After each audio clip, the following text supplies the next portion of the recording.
And now I'd like to turn it over to our panelists. I'd like to welcome our moderator, Aaron Foley, Director of the Black Media Initiative at CUNY Newmark School of Journalism. Hey everyone, thanks for coming. As described, we are going to be discussing misinformation in Black and Latinx communities. We have a number of experts here that are going to talk about this in, quite frankly, an overlooked subject. When we talk about misinformation, it is usually talked about in the mainstream, but fortunately we have some increased attention to it. So we're going to start off with Joan Donovan, who's a research director at Harvard Kennedy Shorenstein Center on Media, Politics, and Public Policy, who's going to talk to us a little bit about keyword squatting, mimetic warfare, and some other topics. So Joan, take it away. It's really great to be here and want to thank colleagues and friends at First Draft. It's been really great to work with you all, and Jacobo has been someone that I've been getting to know over the last couple of months. I'm really excited for the conversation that we could have together here. I have 10 minutes, so I'm going to speed through some things, and then I hope in the Q&A that we can clear up any confusion I may have sowed. But one of the things that we're very interested at Shorenstein in at this moment is what we're calling political pandemonium, right? The combination of the pandemic, the protests, and the upcoming elections has really created a witch's brew, the likes of which we've never seen. And so as misinformation researchers, though, we're really really burning the midnight oil, trying to understand what the impact of each is going to be on our information ecosystems and our more trusted institutions. So when we start to think about what's happening in this moment, we see one tactic time and time again be used by media manipulators, and that is this tactic we call keyword squatting, which is the strategic domination of keywords online. And I want to give you an example that's very sort of, in a law, like, if you think about the old Law and Order ripped from the headlines. There were lots and lots of attention over the last month given to Black Lives Matter. And that presented an opportunity for manipulators to sow some kind of distrust and discord within the media ecosystem by leveraging the keywords of Black Lives Matter and donations. So there was an unprecedented amount of money being shuttled into Black Lives Matter organizations and foundations. And one of the ways in which money was being sorted was through this Act Blue, which is a fiscal sponsor. I can go in later what it means, but it basically means that there's a intermediary that collects the donations. Act Blue also collects donations for a number of other organizations and political candidates. But there is a group of right-wing pundits called Gateway Pundit that saw this as a political opportunity to suggest that Black Lives Matter donations were going directly to the DNC. And so they published an article to that effect. And then there were several different pieces of media on Instagram and Twitter that were really pushing this narrative that donations to Black Lives Matter websites go directly to Biden or the DNC.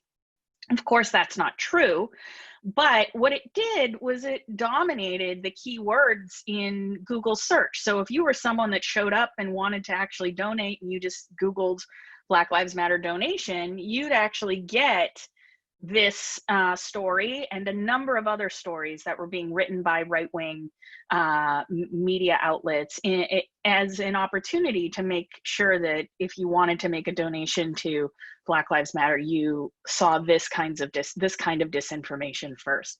And as I looked across all of the major platforms, including YouTube, anything that was collated to Black Lives Matter donations and even Black Lives Matter Biden was coming up with these right-wing media stories with this false allegation. So it actually took 3 days, though, for platform companies to counterbalance the misinformation with a fact check.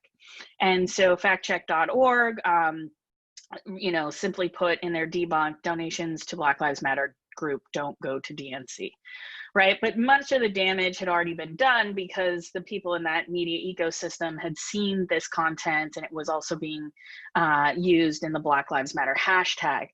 And this is something that we've seen in the past, though. We've seen it in mimetic warfare campaigns. And I'll use this example that I wrote about in the MIT Tech Review, which is to say that Hillary Clinton's campaign was, well, like in a word, trash. But it was very much a postcard campaign for how people would engage with her content online. And she didn't really understand, or the campaign strategists, you know, this organic groups of folks that were going to come together and build a pretty broad coalition to come for her and the hashtags that she was using. So she was using "I'm with her," and in doing so, there were opportunists and disinformers that were able to just attach any old false allegation to her hashtag and sow disinformation about her. So I've already showed you this image once, this, you know, young man posing next to a bookshelf. It says, "I'm a proud liberal." I can't read it with my Zoom. "I'm a proud liberal, I'm a proud feminist, I'm a proud hero's husband, hashtag draft my wife." This is disinformation. There was no draft my wife campaign from Hillary or any of her constituents. And this is actually my friend who I went to college with and is now a pediatrician in Canada. So he's not even interested in having his wife be drafted by the US military or in support of. But simply put, what they were able to do was grab pictures that were on his Flickr, on his wedding album on Flickr, and remix them to, you know, launch a social media mimetic warfare campaign against Hillary Clinton. And we see this where, unless you're deep in the weeds of trying to understand and verify what's going on, this kind of content is going to get past content moderators. It's, you know, it's something that if you raise the alarm about, maybe you make it worse by amplifying it if you're a journalist or a politician. And so it's really in a catch-22 in the situation where platform companies have really aided and abetted manipulators in a way that has allowed them to produce false campaigns and produce false associations between politicians and their platforms.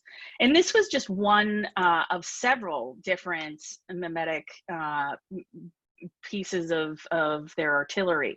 So there were other ones that said he died for his country, now it's her turn. This was a stock image, and if you use reverse image search, you can find both the image and then these were all being warehoused and put together through Reddit's The Donalds, which has now been removed from Reddit. But prior to that, you used to be able to find this content pretty easily as an investigator. And then this one was, you know, a different version of the same campaign. "My wife's son asked me when mommy was coming home. I told him when she's done beating Russia."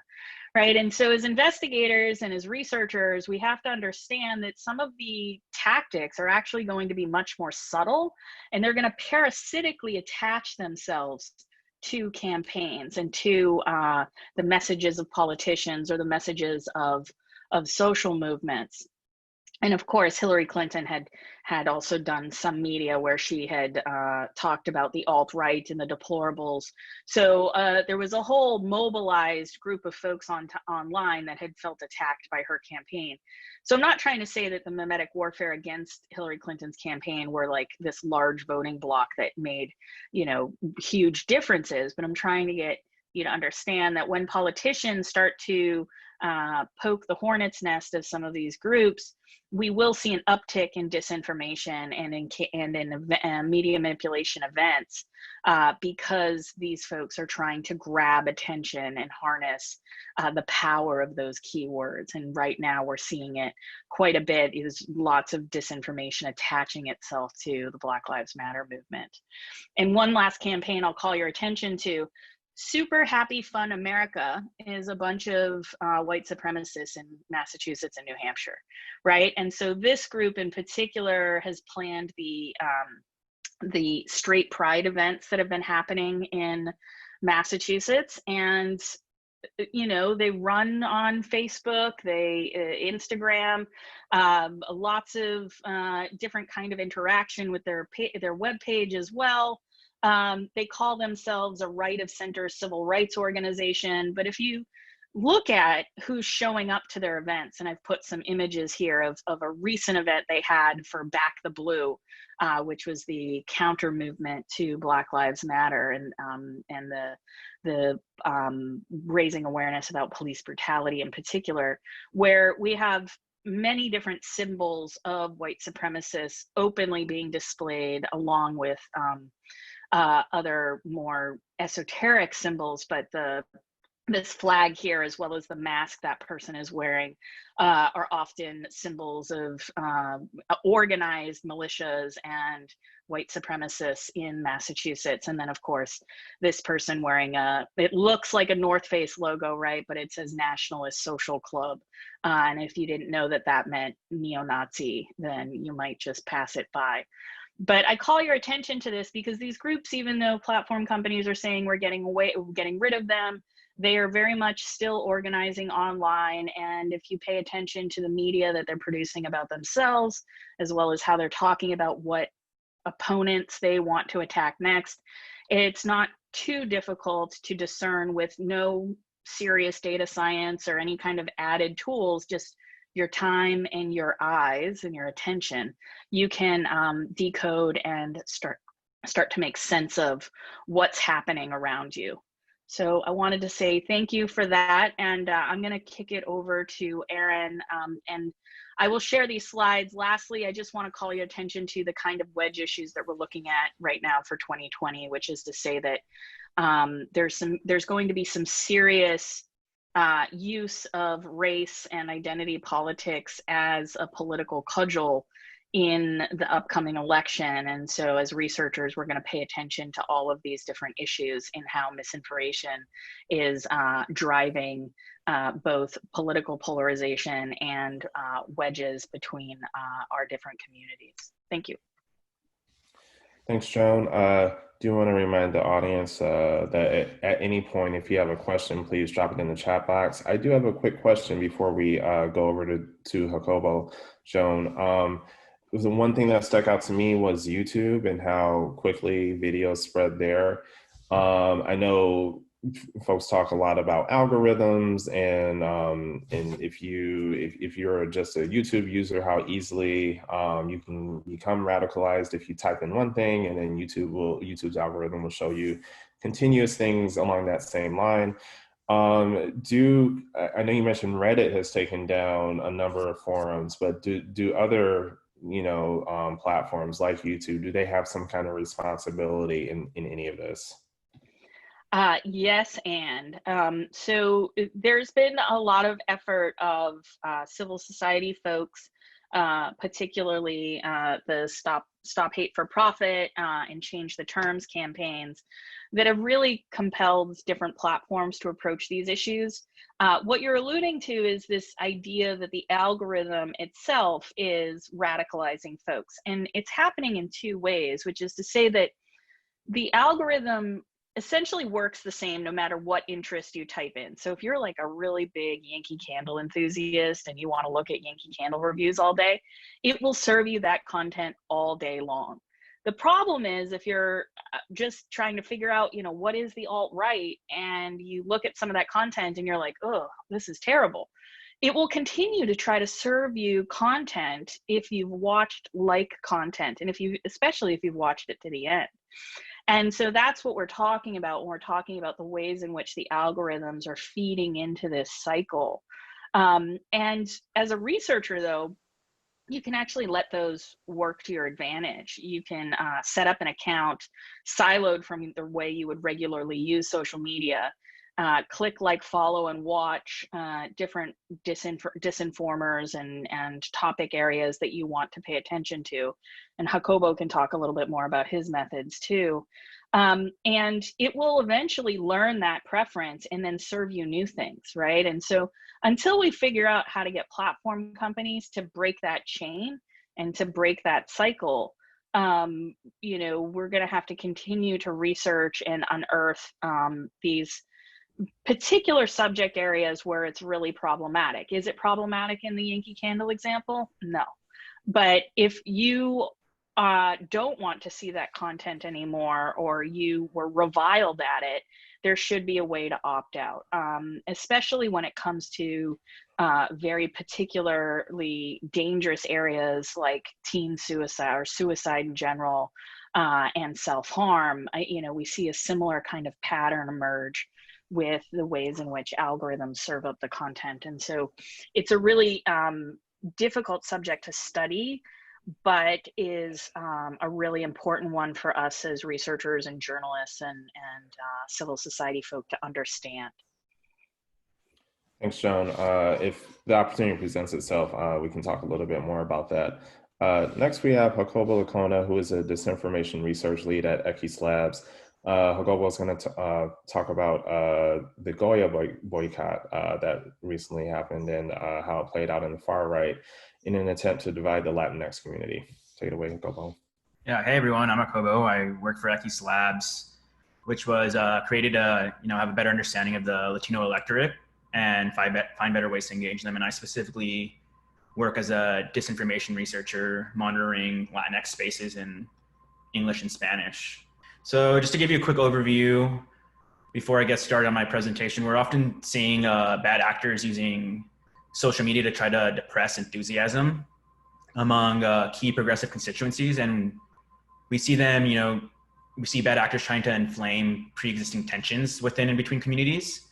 And so I wanted to share one example of that, which is the Goya boycott, where bad actors were looking to create tension and division within the Latinx community. And we saw this coming from far-right actors, but also from conservative Latinx pages and pro-Trump Latinx influencers. So in early to mid-July, the CEO of Goya was at a White House event with Trump, and he essentially, praised Trump and said we were blessed to have him as a leader. And it led to many Latinos, progressives, and also supporters of Goya to essentially slam the CEO. And soon after, AOC and Julian Castro actually kind of joined the conversation by criticizing CEO and essentially supporting a boycott of Goya. And that's kind of where all this kind of started, and conservatives essentially responded by showing their love for Goya. But sorry, is it going to the next slide? Yeah, so what I really wanted to talk about is how the far right took over this conversation, and how we quickly saw far right influencers and conservative Latinx users attacking the left for trying to cancel Goya foods.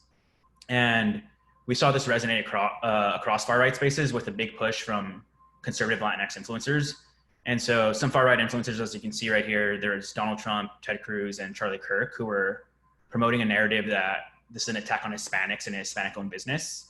And Cruz basically claimed that the left was trying to, quote, cancel Hispanic culture. And as you can see in the screenshots, these far-right influencers were, getting thousands of retweets around this conversation. And while we saw them attack the left, we also saw conservative Latinx pages, including Spanish language pages, specifically attack Democrats for being anti-Latino or anti-Hispanic. And as you can see in the screenshots, the pages on the left, which is it's called Real Lexit, and that's part of the Lexit network, which is a network of Facebook pages that tend to work together and coordinate attacks across their network of pages. And the Lexit movement, which some of you may have heard, or maybe have heard of Blexit, which is kind of the equivalent, but for the Black community. And the Lexit movement basically gained prominence in 2018 as an effort to help Latinos exit the Democratic Party or the left and kind of embrace more conservative values. But going back to the screenshot on the left, that was shared by a few pages in the Lexit network, which helps them reach more feeds and get more people to see it. And as you can see, the post got more than 11,000 shares, which is on the higher end of average for this account. And it really tries to paint the left as anti-Hispanic. But we also saw, I guess you could say, more mainstream conservative Latinx influencers like Rachel Campos Duffy and Ted Cruz claiming that Democrats, quote, hate Hispanics and don't care about Latinos. And these posts also received, thousands of retweets, which is, not a crazy amount given their popularity from the far right. But as you can see, they quickly started to paint the Democrats as anti-Latino, which you can imagine could, create tension within the Latinx community. We also saw Biden and AOC being the biggest targets of attacks in the conservative Latinx spaces. And these screenshots right here are also from Real Exit, but both memes were, widely shared on Facebook and Instagram. And the meme on the left was of, Biden. They took advantage of Biden's past "you ain't black" comment to say, if you buy Goya foods, you ain't Latino, which again, you can imagine builds a lot of tension within the Latinx community by, painting Biden as a racist. And the meme was widely shared, including from like the broader far right, not just conservative Latinx spaces. Like Eric Trump, for example, he posted it on his Instagram and it got a lot of engagement.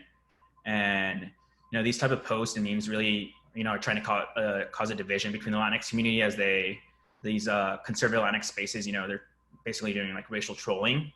But these pages were also posting this, this meme on the right, which was of AOC with the message, Goya Employee of the Month, boosting sales 1,000% while using 0% brain cells. And this narrative has been pretty popular in conservative Latinx spaces, but also, in the broader far right, where they paint AOC as a, like a dumb politician. And, it's not a surprise that Biden and AOC are the main targets, given that Biden's the nominee and we constantly see AOC being attacked. And she also just joined the conversation, the Goya conversation early on. We also saw conservative and more far right Latinx pages, including some pro-Trump pages, claiming that the Goya boycott was pushing Latinos to Trump, or that Latinos were coming out as Trump supporters. And so some of these posts, as you can see here, are connecting Goya to Trump by calling them MAGA beans, or Goya means MAGA in Spanish. But one popular post in particular is the video on the right, which is of Angel Rivera, who's a conservative Latinx influencer. And he's basically claiming that Goya is considered, quote, holiness in a Hispanic household, and that we'll see a new wave of Latino Trump supporters if they come after Goya.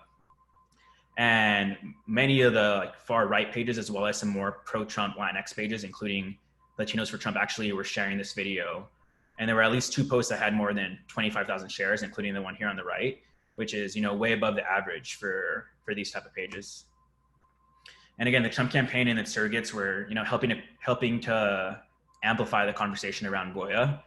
And in particular, the Trump campaign's Spanish language and Latino pages were criticizing Democrats for attacking Goya and using Latinx culture and cultural pride, including using Hispanics and, music linked to the Latinx community to drive a wedge within the Latinx community. And I really wanted to share this post right here of Ivanka Trump, where she basically tweeted a can of Goya black beans, and it really helped revive the Goya conversation. As you can see, the first big spike was kind of when all this started, but as you can see, the conversation was dying down, and Ivanka Trump's tweet essentially allowed the Goya conversation to continue. And I know one particular thing of interest is like she chose to use a can of black beans, which, she could have used any other Goya product, but it's interesting, and wonder if there was, she intentionally was giving, the anti-black racism that we see among some of the more far right influencers. But anyway, this meme of Ivanka really sparked a conversation and kind of started up the conversation again around Goya from the left and the right. And about a week after the Ivanka tweet, the Trump campaign actually started launching Spanish language television and radio ads criticizing Democrats, including Biden, for their call to, cancel Goya foods.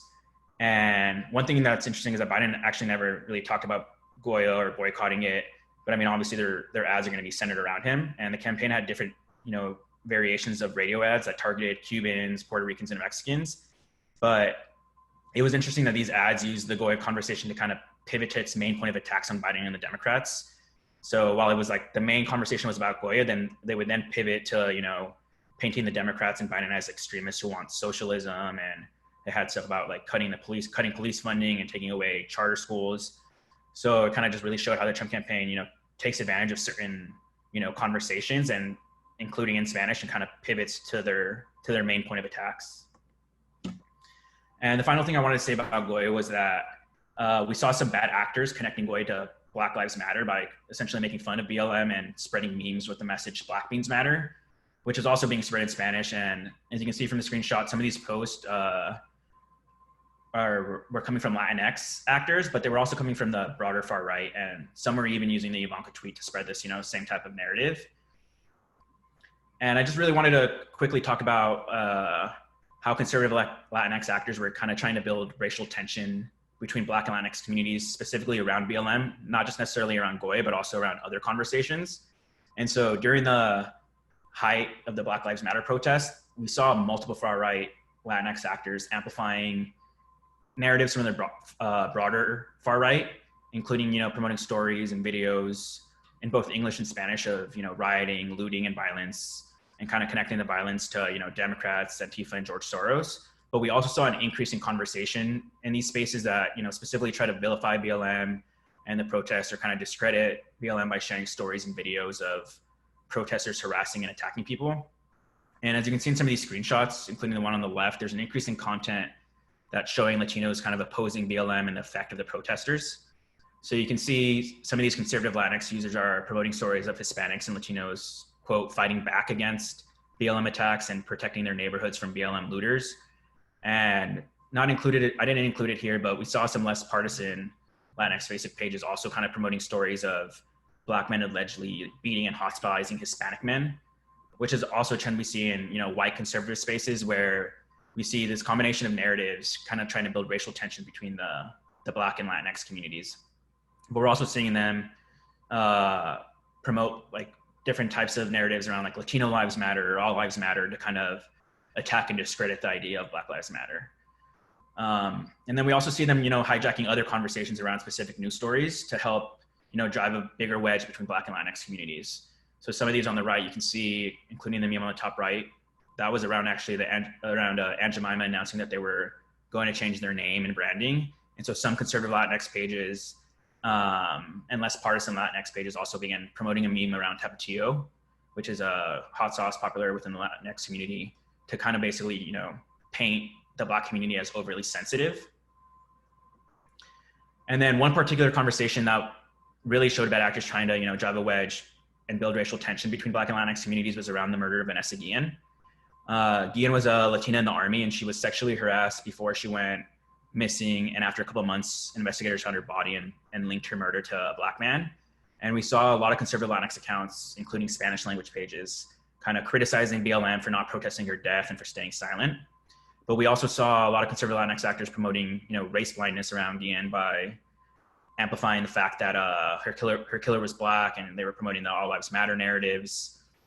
And for example, the second meme was a popular post in conservative Latinx pages and was shared, by a few different Latinx pages on Facebook and Instagram. It's a photo of the Black man who murdered Guillen next to a photo of the police officer who killed George Floyd with the message, quote, "Evil comes in all colors. Race card is not valid when the devil plays the card."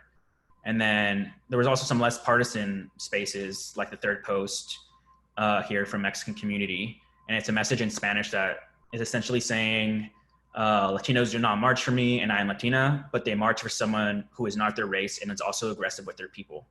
And that post, as you can see, got nearly 2,000 shares, which is on, the higher end of average for this particular account. But also, again, on the post on the right is showing Guillen with a Black face and asking if it would be different if she was Black.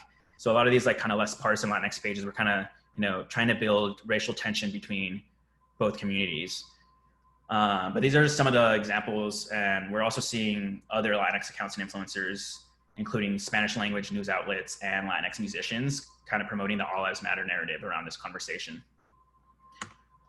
And that's it, but I'll just end with saying that, we're continuing to see bad actors trying to stoke racial tension within the Latinx community, but also between Black and Latinx communities. And so while the Goya conversation, might die down, it doesn't mean they're not going to find, other stories to hijack to kind of help drive a wedge between the Latinx community or within the Latinx community, but also between Black and Latinx communities. Okay, thanks. Thanks, Jacobo. We have a few questions in the chat. Some I know are going to take longer to answer than others, so I'll save those kind of meatier questions towards the end. But two came up that I think we can get into pretty quickly before we go on to Jacquelyn. Is I'm going to combine Andrea Lopez Cruzado's question with another question from Clara Hendrickson. Andrea wants to know, Jacobo, if you have a Twitter, and Clara wants to know, how do you find, or what are some best practices to find, to kind of research these things? Do you use your own, or could anyone use their own personal social media handles, or would you recommend creating just like a dummy account or a separate account to do this? Yeah, so I would say one thing when you're kind of create your own, when you use your own account, a lot of the things, if you start looking at spaces that, aren't of your like own personal interests, you're going to start seeing a lot of recommendations around these topics, which you might not want to see, especially when you're kind of just like using your own personal social media page. But I think also one thing to note is that there are a lot of, you know, different people who are kind of like spreading this messages in English or Spanish, or even from the broader, you know, different spaces. But a lot of them are kind of coordinating and working together. So you typically tend to find maybe a couple of users and influencers who are kind of spreading these same messages, and eventually you'll find a couple pages that are, you know, probably the most worth looking at, or the ones that are kind of spreading this broader narrative. So once it kind of gets into the, not into the mainstream, but I guess kind of starts getting pushed out more, you'll typically see it in some of these more notable pages. But like I mentioned, the Lexit network is one where they're not necessarily always spreading this information. They're more of a conservative Latinx supporters.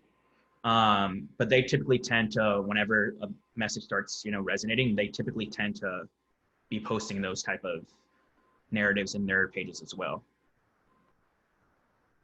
And do you have a Twitter account? Yeah, I can actually share it. I'll just share it in the chat. Okay. While you do that, let's go on to Jacquelyn Mason, who's a senior investigative researcher at First Draft. And she's going to talk about how the terms defund, abolish, and reform, and how they have come into our online consciousness lately. Jacquelyn, I'll let you take the stage. So yeah, hello, my name's Jacquelyn, and I'm going to talk a little bit about the defund the police movement. So at First Draft, what we did is we analyzed some Facebook pages and groups, and we looked at how language surrounding defund, abolish, reform was used, who was using it, and how media manipulators use Black Lives Matter values such as defund to spread disinformation online. So the idea of defunding the police has been around for at least the last 30 years. After the brutal beating of Rodney King, a lot of fringe groups and activists were talking about defunding the police and abolishing the police force in order to prevent police violence. However, it was always a fringe idea. So following the killing of George Floyd in Minneapolis, the anti-police brutality protests that took place really brought the defund the police message into center stage and into the mainstream media. So about a week after the killing of George Floyd, the Minneapolis City Council members stated they intended to defund and dismantle the city's police department. This was new to mainstream media. People were asking questions. There was an uptick in, you know, use of the language of defund, reform. What does this mean? Some articles that were popularized that we saw via using CrowdTangle, who was talking about the defund the police message. And there's so much contention around the message because defund the police has various levels. I mean, the idea of it is not to have people run around the cities wild, right? It really is to have community members really take care of each other in order to prevent police violence. So a couple days later, after Minneapolis stated their intent to defund, an article was written in New York Times Opinion stating, yes, we literally mean abolish the police. It's not reform. It is exactly what we say. And this article got a lot of traction. There were also several movements by organizers and abolitionists trying to get the word to defund the police out. There was first the 8 Can't Wait campaign, which was a little veered on the side of reform. So to follow, in response to 8 Can't Wait, an 8 to Abolition was formed, and it gives careful steps on what defunding the police could look like. And it got a lot of traction online, especially on Twitter. As you can see below, you can see the retweets and engagement and comments and likes. People were really responding to this. Same day as the city council members in Minneapolis stated their intent to defund the police, Donald Trump comes in and says, Sleepy Joe Biden and the radical left Democrats want to defund the police. I want great and well-paid law enforcement. I want law and order. And you can see this sort of engagement, a tweet like this got. Very high for him. I mean, not even for him, but high. But the thing here is, what's interesting is the mischaracterization of who's saying to defund the police, right? Joe Biden never said that. No one on the left has really said defund the police. Quite the contrary, actually. Joe Biden is more of a moderate, talking about reform and at the least, right? So Donald Trump is already putting the radical left wants to defund on the Democrats. And you can see that this is a form of misinformation.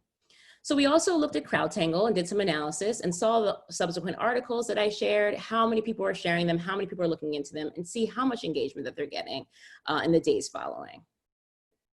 Also, more specifically, on June 8th, you see a really strong uptick and this is for the search for defund. This is interaction with the search for defund. As you see, there's nothing in May, it's flatlined, and it's peaked on June 8th.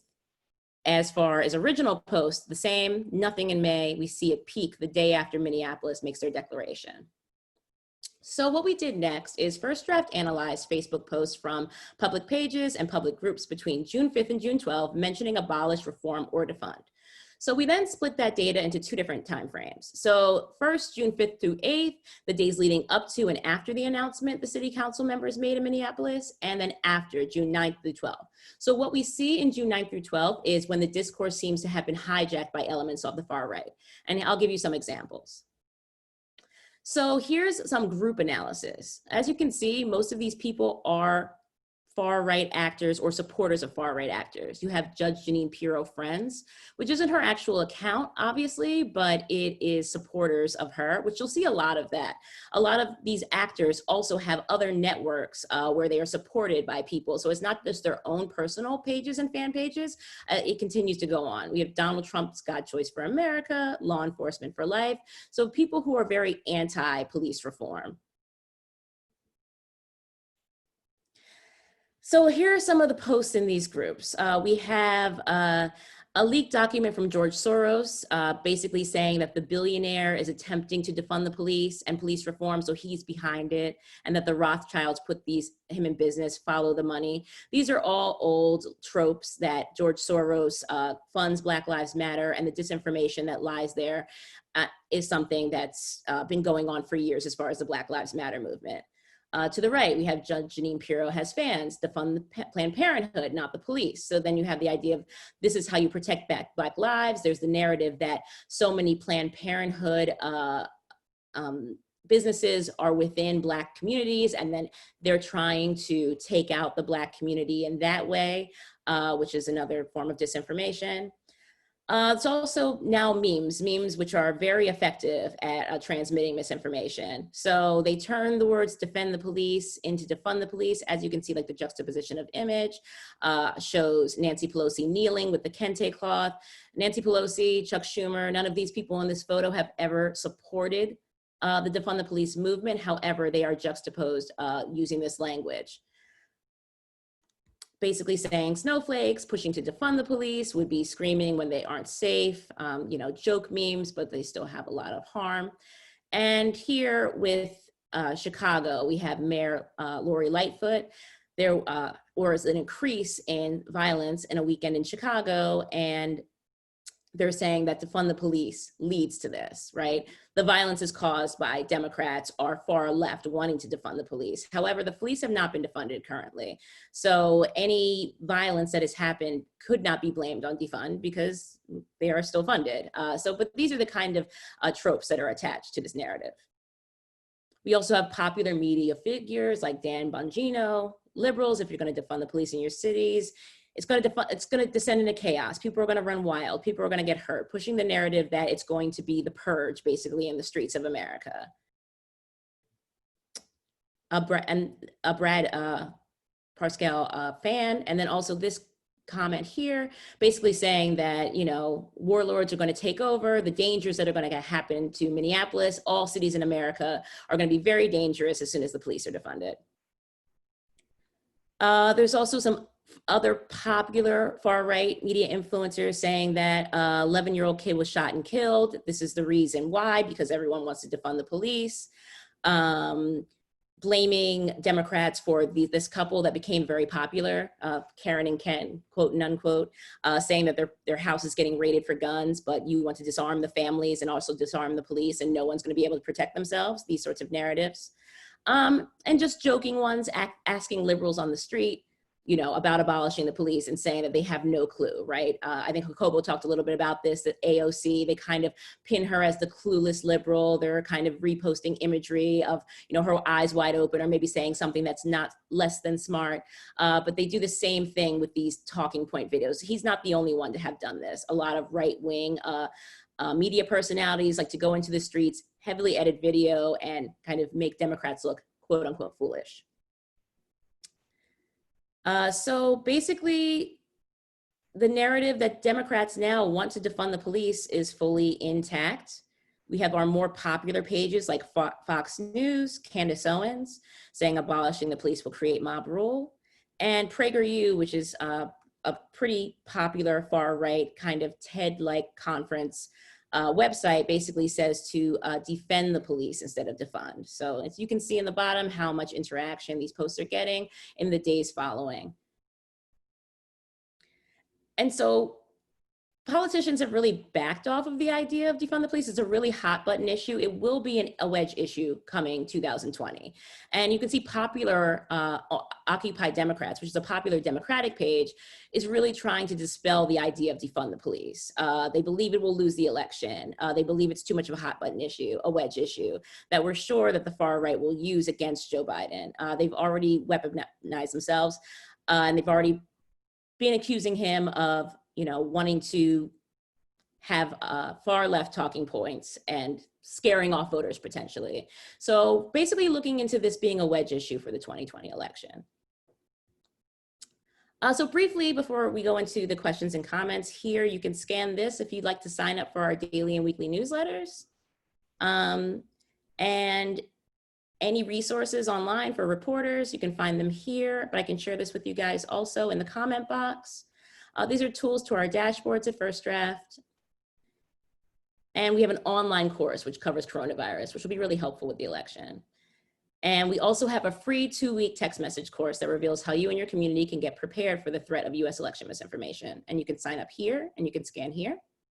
Jacquelyn, I want to, before I get into questions and answers from the audience, and again, a reminder, if you do have a question, please pop it in the chat box. But one thing I'm curious about to kind of set this off, and I think it kind of relates to what everyone talked about, is some of these things, especially with defund, abolish, defund the police, you mentioned that it had been talked about for a very long time, but it's just now sort of creeping into our collective knowledge of things. Who was talking about this? And I suspect if you say who, then that will be my follow-up. But who was talking about this before it just kind of exploded? Defund the police has been an ideology of Black Lives Matter for several years. It's also been, like I said, previous to all the other police brutality things that have happened before Trayvon Martin's murder, before Mike Brown. We look at Rodney King and his brutal beating. There were people, abolitionists that were on the fringe who have been talking about this for the past, I'd say 30 years. Did achieve more popularity during the original Ferguson protests, but still not making it to the mainstream media, still a fringe idea that was very radical.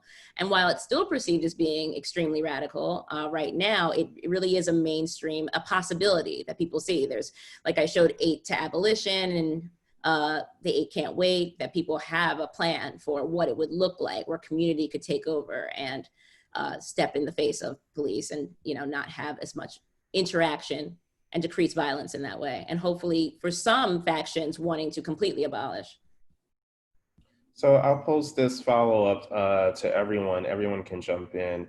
But I'm curious is if an ideology starts with one group of people and it does have maybe the best of intentions or does want to drive some sort of discourse in which we can critically analyze, but it is hijacked by outside groups and outside influencers, is there fear that the average person, somebody who just goes on Facebook every day, someone who's vulnerable to information attacks and whatnot, is there fear that that person may connect those two and say, well, if Black Lives Matter is saying this, but also this is saying this, is there some discourse? I mean, is there some confusion that's created there? Definitely, it's very confusing. I think defund the police, the reason I picked this topic, it's one of the more confusing because different people have different beliefs within the defund, right? Some people believe in slight reform or want to only defund factions, and some people want complete abolition, right? It's also not as available on something like Facebook. Like when I showed you the 8 to abolition and the way it's laid out in that like nice packaged formatted design, that's on Twitter, right? Most of our parents and our grandparents are on Facebook. And if they're seeing these keywords being hijacked by far-right actors that have complete negativity about defund the police, basically it does sound like, oh, well, if you take the police away, there's no one there, even though there is a plan completely laid out for community to step in. But it's not being perceived that way, and that's intentional, obviously. So it's really dangerous. It's really hard, the messages that they're attaching to these keywords. And I think, you know, one big strategy of media manipulators in general is to, quote unquote, muddy the waters, right? The point is confusion, right? Because clarity leads to consensus, leads to action, right? And so that becomes an issue. And I think that one of the things that we're seeing, especially within activist spaces, is activists are communicating online and they are working out disagreements, right?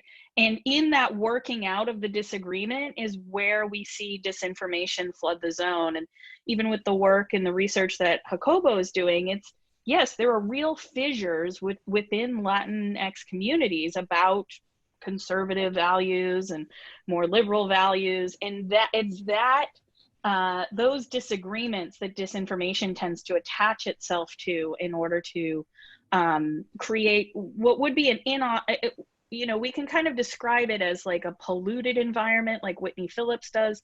It adds to sort of people becoming more polarized on, you know, and seeing no gray area or no room for discussion. It's either you're for it or you're against it. And if you're in those camps, then, you know, people make judgments about one another. But I think, you know, methodologically, when we study this stuff, time and time again, the role of disinformation is to confuse.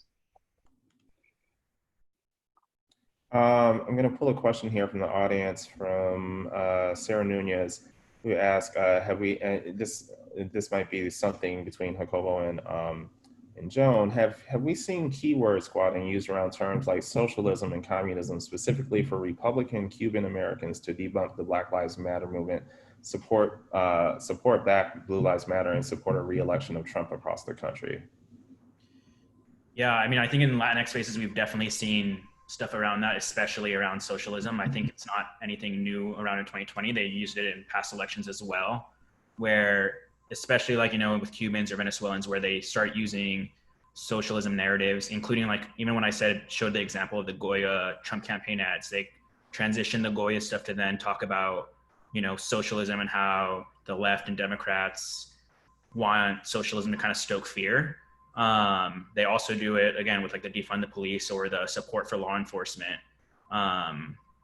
They definitely are pushing these narratives that, again, the left wants to defund the police, remove the police, or that they want socialism. And they do it with paid advertisements through campaigns, but also definitely in these kind of conservative Latinx spaces.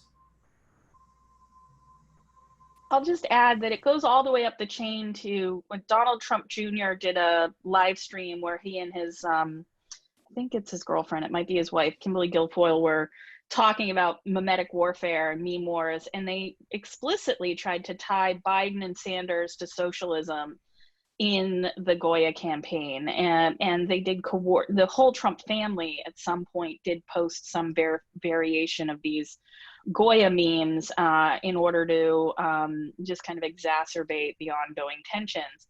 But it is pretty much a real logical leap, right, to go from Goya memes to Biden as a socialist, right? And so, but they are exploiting that attention to one, you know, set of media in order to create this linkage between Goya and Biden and socialism, and Sanders is also implicated in that. And when we're thinking about keyword squatting as well, you know, in particular, whenever we see some kind of breaking news event have some kind of sloganeering capacity, we do see these groups of folks start to utilize that attention to their advantage, right? Because a lot of this stuff, because, you know, when you study disinformation, you'll see, you know, numerous events during the day that you would categorize as disinformation.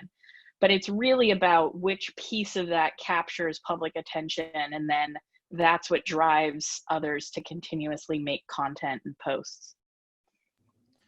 We are just about to wrap up. We have one more. I think we can answer this question pretty quickly before time, but Layla Ferris asks, can you recommend a specific tool or website to track the spread of a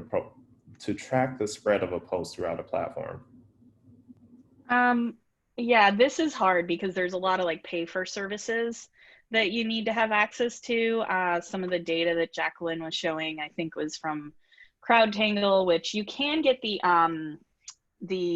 app for free, or the browser extension. You can get that for free, but what's difficult about it is if a platform does take action on it, that data disappears. And so disinformation is a bit like it's like chasing a ghost in some instances, because by the time you are starting to realize that this might actually be something, platform companies might start to take action on it. So there is that one particular thing. And then TinEye, which is a reverse image search engine that I like a lot better than Google.